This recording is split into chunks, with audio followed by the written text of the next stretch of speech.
They call the ocean timeless. An endless expanse, too vast for memory, too deep for comprehension. Its breath is steady, like a heartbeat older than the land itself. Its silence feels eternal, a silence that whispers lullabies and lies in equal measure. For most, it lulls the mind into believing it is peace itself. Smooth horizons. Gentle rhythm. A place to drift and forget. But the truth is not so kind. The truth is quieter, sharper, older. It waits in the stillness, hidden beneath reflections of sunlight. And sometimes, peace is only a mask. A mask stretched thin over teeth, over hunger, over things we were never meant to see. What you're about to hear didn't happen in the middle of chaos. There was no storm to blame, no sudden crash of thunder to warn of what was coming. No shadows on the horizon. Only skies so clear they could be been painted. Only water polished smooth, a mirror pretending to be harmless. On that day, a boat drifted out. Not with soldiers, not with survivors, but with strangers. Families, tourists, wanderers, each of them chasing wonder. They pointed at the horizon, waiting for beauty, waiting for something to take home in stories and photographs. But the ocean does not trade in comfort. It does not care for stories. Instead, it gave them something else. A glimpse into a truth most will never face. A truth most cannot bear to even imagine. Because the ocean does not forgive. It does not reason, it does not bargain. It only decides. Who stays? Who returns? And who will be taken into its depths, never to be seen again? That morning, Sienna Rhodes stepped onto the deck of the Pacific Horizon with her camera held close, as if it were an extension of her own heartbeat. Since she was a child, she had dreamed of this moment of standing before the endless blue, waiting to capture something greater than herself. Not the staged tricks of captivity. Not the rehearsed performances behind glass. She wanted orcas as they were meant to be seen, vast, powerful, untamed. The way the ocean had shaped them, not the way humans had caged them. The sea was calm, its surface stretched out like liquid glass. The morning air smelled of salt and sun, a perfume that promised beauty and discovery. Other passengers laughed softly behind her, their voices hushed by the horizon, their bodies wrapped in jackets against the cold. There was anticipation, the kind that hangs in the air before something extraordinary. Every click of her camera was a prayer, every breath a hope that today would give her what she had waited for her entire life. At the helm stood Nathan Cole. A man seasoned by tides and repetition, his hands carried the memory of hundreds of voyages. He knew the channels, the shifts of current, the moods of weather.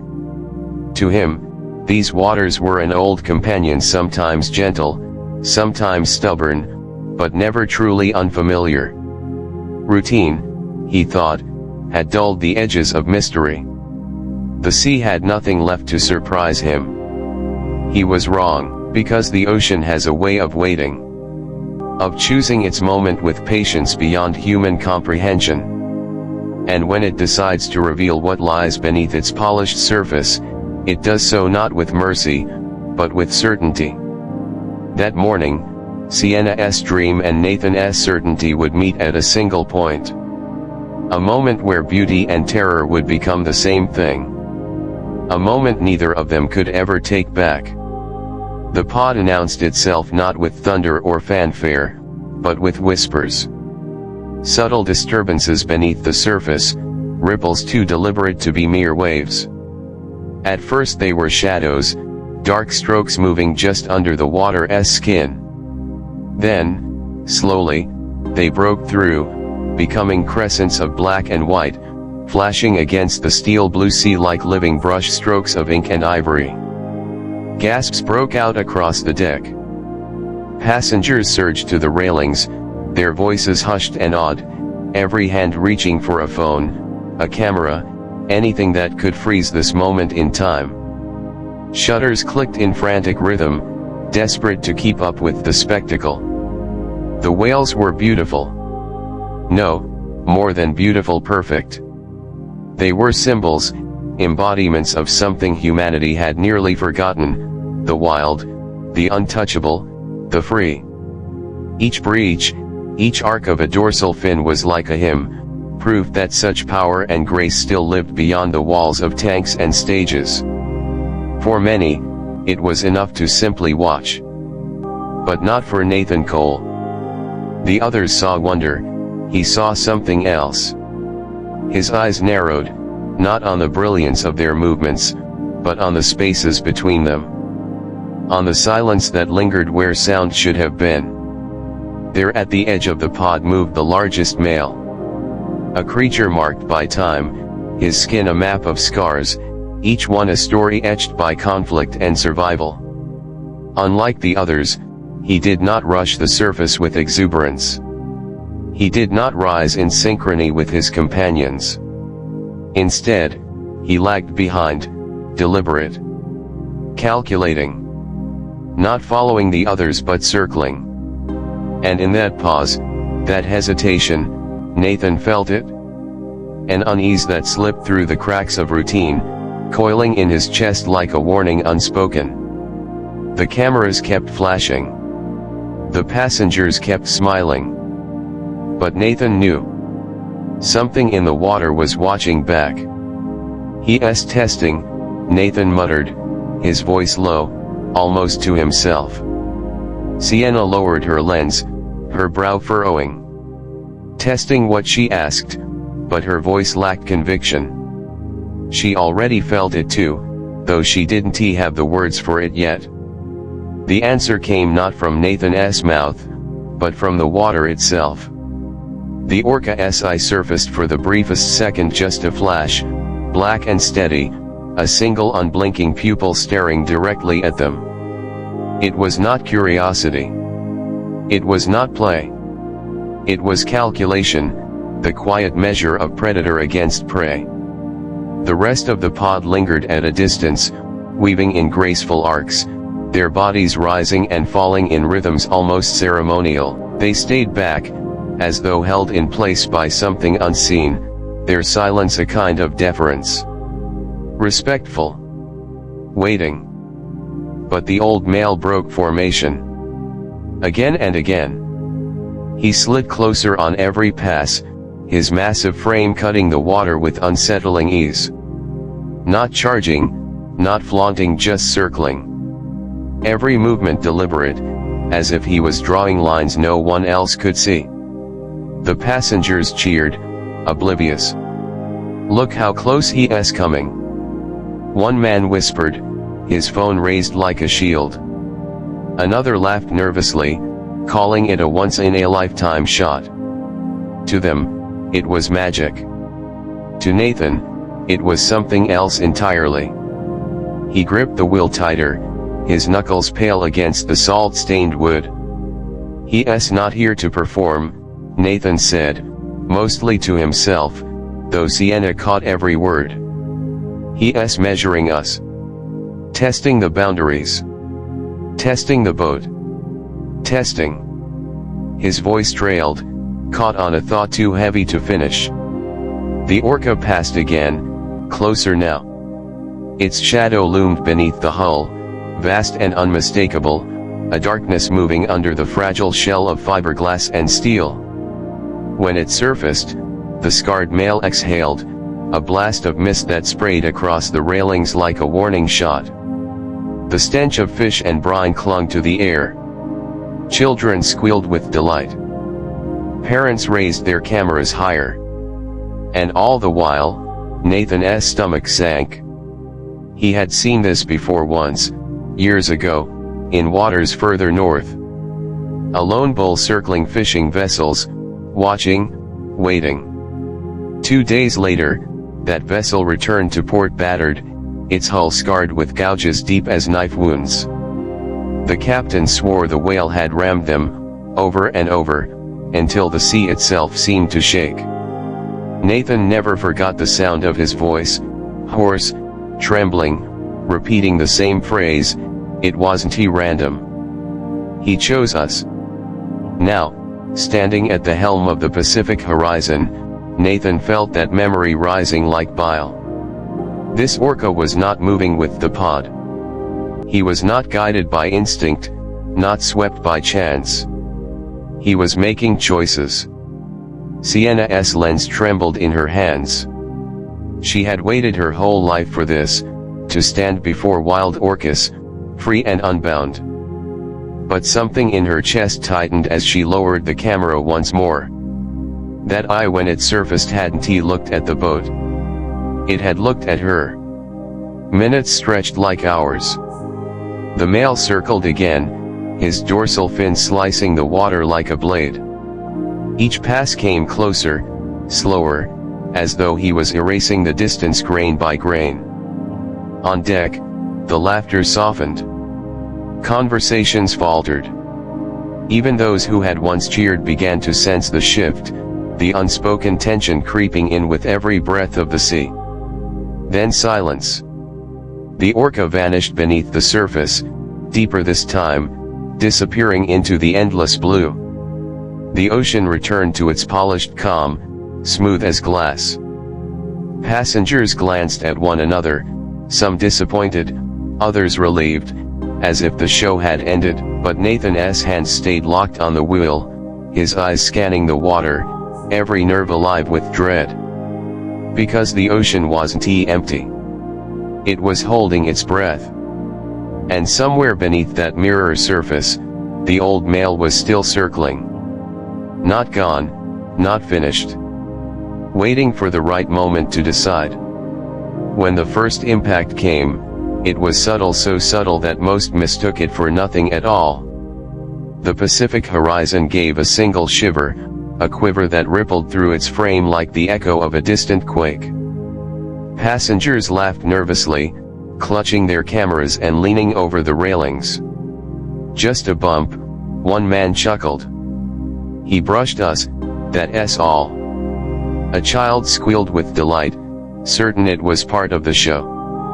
But Nathan Cole didn't laugh. His jaw tightened, his knuckles whitening around the wheel. "That wasn't curiosity," he muttered, voice hard, cutting through the chorus of nervous giggles. "That was contact." The air seemed to shift, then lighter for the passengers, heavier for him. Sienna turned, her brow furrowed, her camera still raised though she no longer clicked the shutter. Something in Nathan's tone had hollowed her stomach. The second strike erased all doubt. It didn't come as a gentle nudge but as a blunt, deliberate force. The hull groaned with the impact, wood and steel screaming in protest. The deck lurched violently, tilting just far enough to throw balance into chaos. Cameras slipped from hands. Coffee sloshed. A scream cracked open the morning calm, sharp and shrill as breaking glass. Sienna's camera clattered to the floor, its lens shattering against the boards. Passengers scrambled, arms flailing for railings, for anything stable, their voices colliding into a rising wave of panic. Mothers pulled children close, fathers barked hollow reassurances that didn't reach their own eyes. The laughter that had filled the air moments before was gone, snuffed out as quickly as it had sparked. In its place grew something far more primal, fear. And underneath it all, Nathan heard the water. The low rush, the surge that followed each impact. Not random. Not accidental. Each strike was measured. Precise. The same way a hand tests the strength of a door before breaking it down. He forced himself to steady the boat, to keep the bow pointed forward, but he felt the tremors still running through its frame. This wasn't weather. This wasn't bad luck. It was intent. Passengers turned to him now, eyes wide, questions tumbling over one another. What's happening? Is it safe? Do they do this often? But Nathan didn't answer. Not yet. His gaze stayed fixed on the water, on the shadow that moved beneath the waves like a phantom, circling back. The silence that followed was fragile, strained. Every ear strained for the next sound, every heart ticking faster, every breath too shallow. And then, deep below, came the hollow scrape of something massive passing just under the hull. The ocean, moments ago a stage for beauty, had turned into an arena. And the Pacific horizon was not the audience anymore. It was the target. The orcas closed in. At first it looked beautiful, synchronized arcs of black and white breaking through the waves, bodies slicing like blades through water. Passengers gasped, some even applauded, believing they were witnessing a dance, some wild choreography meant for them. But Nathan knew better. He saw the precision, the way each movement locked into the other like pieces of a machine. It wasn't random. It wasn't playful. It was predatory. A net of muscle and instinct tightening around the boat. The pod wasn't scattered anymore. They had drawn themselves into formation, circling wider, faster, closing gaps with each pass. Shadows cut across the surface, sweeping under the hull and vanishing just as quickly, as if the sea itself had grown teeth. Nathan's pulse thudded in his ears. He gripped the railing and barked, "Everyone, hold on." But his warning came too late. The first jolt hit from the starboard side. Not subtle. Not testing. A shove that snapped people against railings, sent drinks and cameras flying. Screams tore through the air, colliding with the hollow boom of impact. "Sit down. Hold something."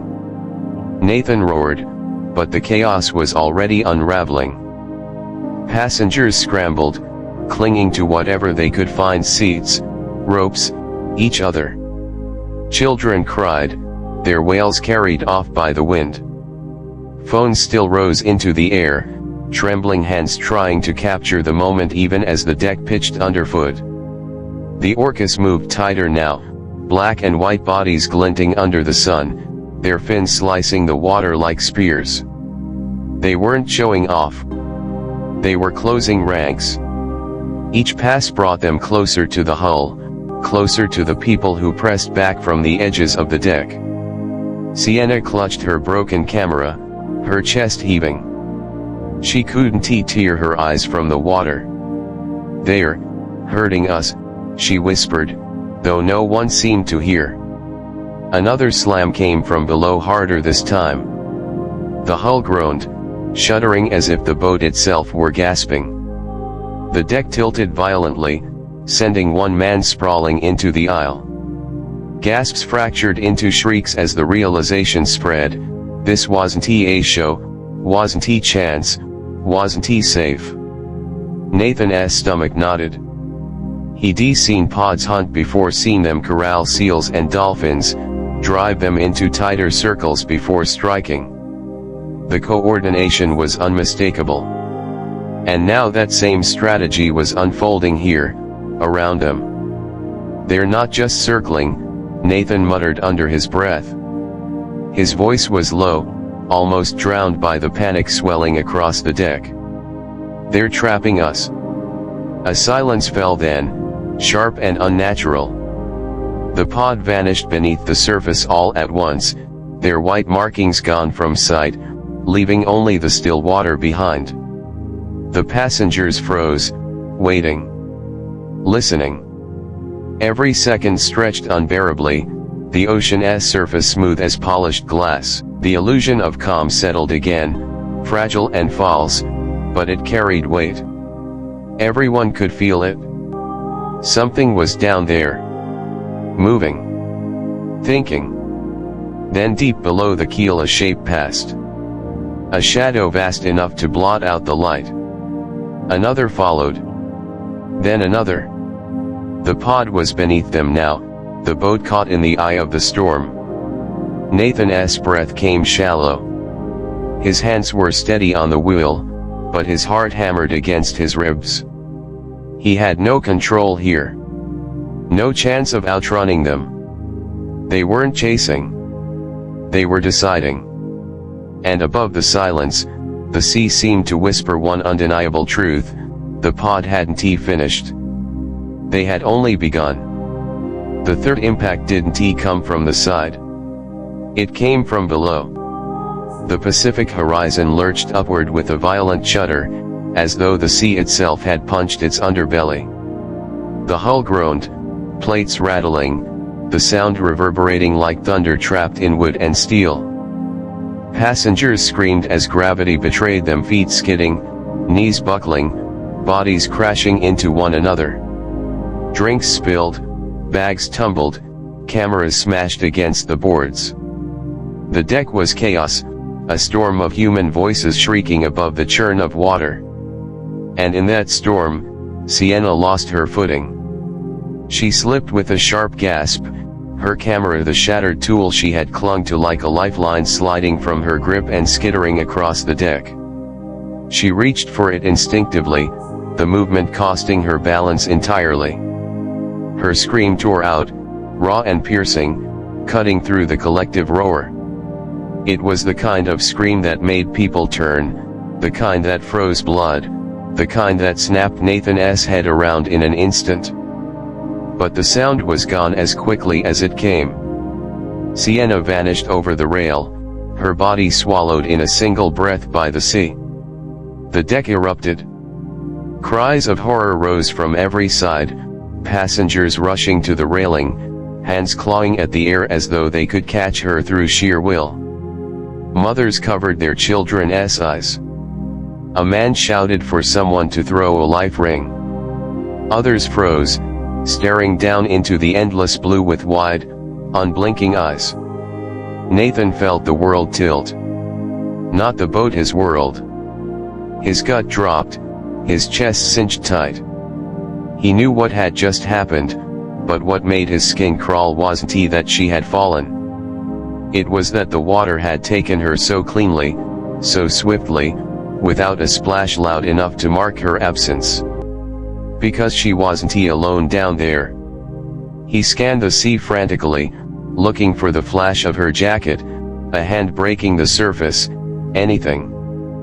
But the ocean reflected only sky. Empty. Deceptively calm. Then a shape moved beneath the water. Black. Immense. Silent. The old male. He cut below the surface, slow and deliberate, circling where Sienna had gone under. The others stayed back, their sleek forms darting like shadows on the edges of sight. The pod wasn't dispersed anymore. They were focused. Unified. The passengers shouted, voices tumbling over one another, "Get her out. She's drowning. Do something." Nathan gripped the railing, his throat locked. He knew he should act, should shout commands, throw rings, start engines. But his body wouldn't move. Because in his chest, he felt the truth no one wanted to say: she wasn't just drowning. She was being hunted.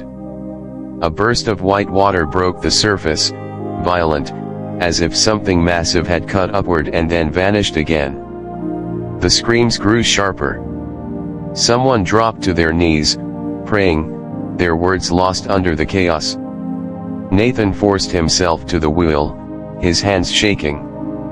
He gunned the throttle, desperate to force movement, to push the Pacific horizon out of its prison.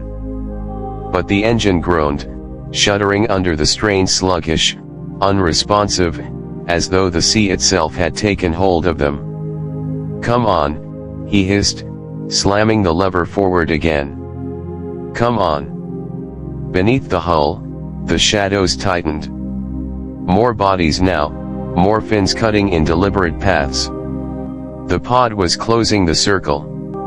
And then the water rippled. A hand broke the surface. "Sienna." Her arm flailed, desperate, but only for a second before she was dragged under again, as if the sea had decided she belonged to it. Gasps ripped across the deck. Someone reached for her, hopelessly short of the distance. Nathan's heart slammed into his ribs, rage and terror boiling together in a single thought: they're not letting her go. The passengers pressed to the rail, their terror binding them in silence now. They had come here for beauty, for wonder. Instead, they watched as the ocean turned into a mouth. And somewhere in the deep, unseen but certain, a decision was being made. One that would not end with Sienna. Nathan ran. He didn't think. He just moved, boots slamming against the deck, lungs burning, eyes scanning the endless stretch of blue. His chest heaved with every breath, his gaze darting over the water, searching for a break in the surface, for a hand, a head, anything. But there was nothing. Only waves, shifting and endless, mocking in their calm. Only silence, thick and merciless, pressing into his ears until his own heartbeat became the only sound. Passengers screamed behind him, their panic a distant roar he could barely process. Some shouted her name, others prayed, others just sobbed. But Nathan tuned them out. The world had narrowed to the horizon, to the surface of the sea, to the aching void where Sienna should have been. Then movement. The old male broke the surface inches from the hull, rising with a slowness that felt deliberate, theatrical, as if he wanted Nathan to see. Water cascaded off his black and white frame in sheets, sunlight catching every scar carved into his skin. And then Nathan saw it. The eye. Black. Steady. Vast. It fixed on him across the railing, unblinking. Not wild, not confused, not curious. But ancient. Measured. Certain. The weight of that gaze locked Nathan in place. It wasn't an animal's stare, it was something colder, older, heavier, a verdict, not a glance. For a moment, time fractured. Nathan wasn't a man on a boat anymore, he was prey standing at the edge of something endless, caught in a silence that felt older than land itself. And then it happened. The red spread. At first it was faint, almost unnoticeable, thin ribbons unfurling beneath the whale's massive frame, like threads of rust unraveling in clear water. Nathan blinked, thinking it a trick of light. But then it grew. The ribbons thickened, unfurling in long, lazy spirals. They bled outward, curling and twisting until the ocean itself began to change color. Crimson pushed against blue, staining it in blooming clouds. It spread wider, reaching, swirling, until it no longer looked like water but like ink dissolving in glass. Gasps tore from the passengers. The sound of sobbing turned into shrieks. People staggered back from the railings, hands clamped over their mouths, eyes wide with the horror dawning in front of them. Nathan gripped the rail, his knuckles bone white, his stomach a hollow pit. His mind fought against what his eyes told him, desperate to deny it, desperate to believe. But there was no mistaking it. The ocean was bleeding. Sienna was gone, and the sea was giving back the only proof it needed. The old male lingered at the surface a moment longer, his gaze never leaving Nathan's. Then, slowly, deliberately, he sank beneath the crimson bloom. His dorsal fin cut the water one last time before vanishing into the depths. And then there was nothing. Nothing but red dissolving into blue, drifting wider and wider until the horizon itself seemed stained. Nothing but the hollow sound of passengers weeping and whispering, their voices breaking under the weight of something none of them could name. Nathan's breath caught in his throat. He wanted to scream, to demand answers from the sea, to curse it for its silence. But all he could do was stare into the spreading stain, every nerve in his body alive with a single, brutal realization: the ocean doesn't take by accident. It chooses. And today, it had chosen her. The passengers fell quiet. The screams that had ripped through the air only moments before hung now as echoes, fading into nothing. Not one voice dared to rise again. Not one word was spoken. It was as if the ocean itself had reached up, placed a hand over every mouth, and commanded silence. They all felt it now. This wasn't a spectacle.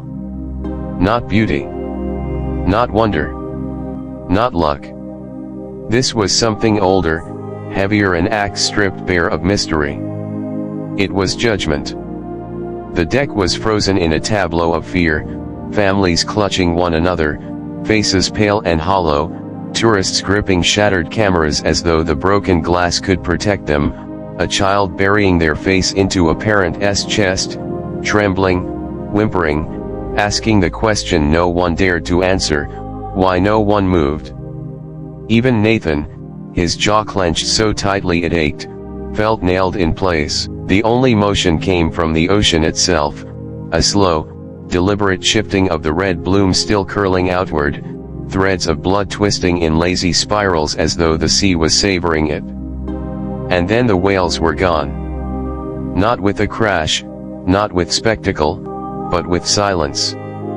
One moment their fins sliced the water, black and white bodies circling with surgical precision. The next, they slipped beneath the surface, vanishing into the endless blue as though they had never existed at all.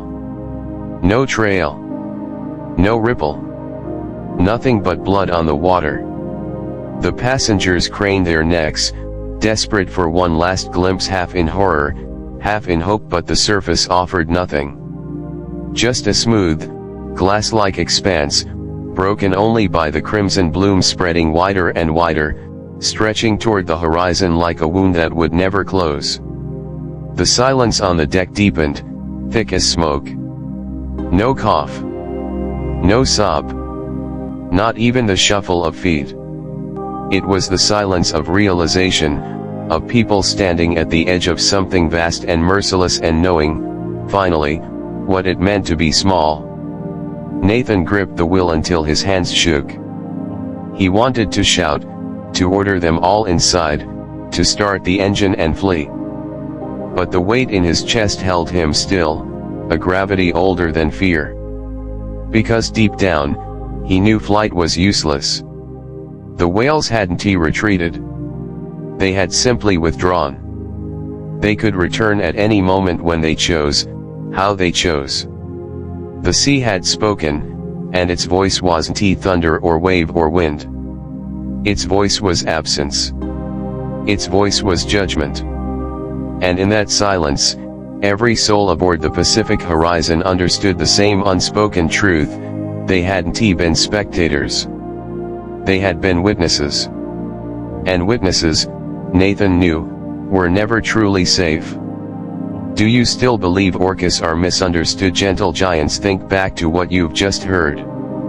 The circling, the testing, the silence that wasn't silence at all. Think of the eye that rose above the water, black, steady, certain, and ask yourself, was that curiosity, or was it something older, something colder, something we've spent too long pretending isn't real? For decades, we've painted them as performers, as friends, as symbols of peace.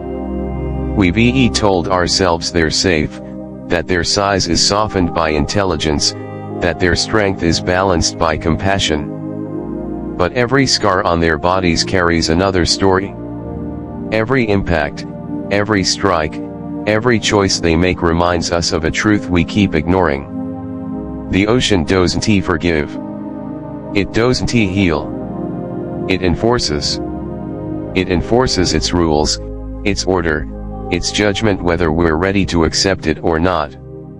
And when it decides, there's no bargaining, no appeal, no mercy. So I'll ask again, Do you still believe orcas are gentle giants, or have we been ignoring the warnings for too long because the ocean doesn't care what we believe? It only decides. And if you've made it this far, if you've felt that chill crawl up your spine, if you've seen the ocean for what it really is, then you already know why we're here. This is Animal Attacks and Wildlife, where we uncover the raw truths, the dangers, the stories that others leave untold.